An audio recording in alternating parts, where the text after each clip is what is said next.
Brian Deacon ni mwigizaji wa Kiingereza na mtaalamu wa sauti aliyejizolea umaarufu mkubwa duniani kuanzia miaka ya 70 hadi leo hii. Ni maarufu kuliko mwigizaji yeyote.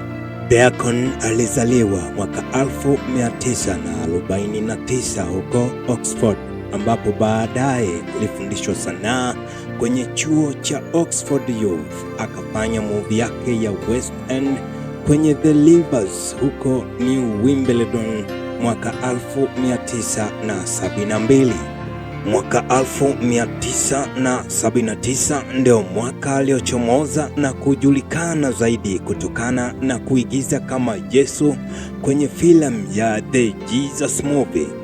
Deacon alichaguliwa kwenye nafasi hiyo kutoka kwenye kundi la wacheza filamu 900 waliopimwa uwezo na mtayarishaji John Heyman, kisha akasimama kama Yesu Kristo, mwana wa Mungu. Mimi ni Shedrack Kilasi kutoka Tanzania Panorama, na endelea kutembelea kurasa zetu ili kujua vitu zaidi kuhusu waigizaji wa sinema ya Yesu Kristo.